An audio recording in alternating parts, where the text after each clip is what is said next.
حضرت عمر فاروق رضی اللہ تعالیٰ عنہ کی حکومت ہوا پر کیسے؟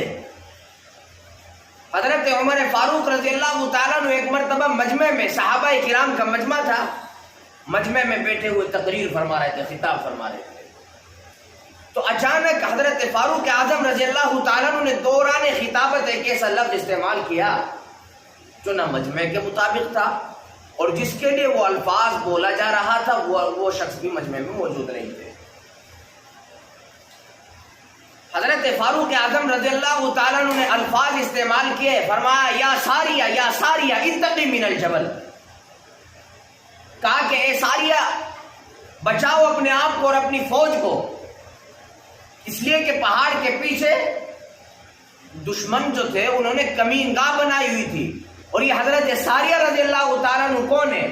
حضرت ساریہ رضی اللہ تعالیٰ عنہ کو اس وقت میں وہ وہاں مجمع میں بھی موجود نہیں تھے، ان کو حضرت عمر فاروق رضی اللہ تعالیٰ عنہ نے حوران میں جو یمن سے بھی آگے ہے وہاں جنگ کے لیے بھیجا ہوا تھا، تو دشمنوں نے وہاں اس موقع پر کمین گاہ بنائی ہوئی تھی حضرت ساریہ رضی اللہ تعالیٰ عنہ کی فوج پر حملہ آور ہونے کے لیے۔ تو حضرت ساریہ رضی اللہ تعالیٰ عنہ کا منظر حضرت فاروق اعظم رضی اللہ تعالیٰ عنہ کے سامنے کھل گیا، تو حضرت فاروق رضی اللہ تعالیٰ عنہ نے کہا کہ یا ساریہ اتقی من الجبل، تو صحابہ کرام رضوان اللہ تعالی علیہ مجمعین ہکے بکے رہ گئے۔ بعد از خطاب حضرات صحابہ کرام رضوان اللہ علیہ مجمعین نے پوچھا کہ یا سیدنا عمر امیر المؤمنین، کیا معاملہ تھا؟ وحی تو اللہ کے نبی صلی اللہ علیہ وسلم کے بعد منتقل ہے، ان النبوۃ والوحی قد انقطع بعد النبی صلی اللہ علیہ وسلم، لیکن یہ ماجرا کیا تھا؟ حضرت عمر رضی اللہ تعالیٰ نے کہا کہ یہ مجھے بھی سمجھ نہیں آیا کہ ماجرا کیا تھا، اتنا ہے کہ میرے سامنے اللہ تعالیٰ نے حال کھول دیا، اور مجھے ایسا نظر آ رہا تھا گویا کہ حضرت ساریہ رضی اللہ تعالیٰ عنہ کے جو لشکر ہے وہ نرغے میں آ سکتا ہے، اور دشمنوں نے کمین گاہ بنائی ہوئی ہے ان پر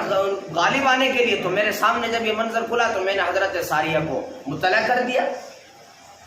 صحابہ کرام رضوان اللہ علیہ مجمعین نے دن یاد رکھا، تاریخ یاد رکھی، ایک لمبے عرصے کے بعد حضرت ساریہ رضی اللہ تعالی عنہ قرآن کے فاتح بن کر واپس آئے، تو صحابہ کرام نے پوچھا کہ کیسی رہی جنگ؟ کہ بہت اچھی رہی ماشاءاللہ۔ پھر پوچھا کہ کوئی خاص واقعہ پیش آیا؟ کہ ہاں ایک مرتبہ ایسا ہوا کہ دشمنوں نے ہمارے وہاں کمین گاہ بنائی ہوئی تھی اور ہمیں علم نہیں تھا، تو من جانب اللہ ہمیں پتہ نہیں کہاں سے حضرت سیدنا امیر المؤمنین خلیفۃ المسلمین حضرت عمر فاروق رضی اللہ تعالیٰ عنہ کی آواز آئی، تو ہم نے اپنے آپ کو اور اپنی فوج کو محفوظ کر لیا۔ تو اب یہ پیغام حضرت فاروق اعظم رضی اللہ تعالیٰ عنہ کا لے کر کے وہاں تک کون گیا؟ حوران جو کہ یمن سے بھی آگے ہے، وہاں تک حضرت فاروق اعظم رضی اللہ تعالیٰ عنہ کی آواز ہوا کے ذریعے سے پہنچی ہے، تو اس طریقے سے حضرت فاروق اعظم رضی اللہ تعالیٰ عنہ کی حکومت ہواؤں پر بھی رہی ہے۔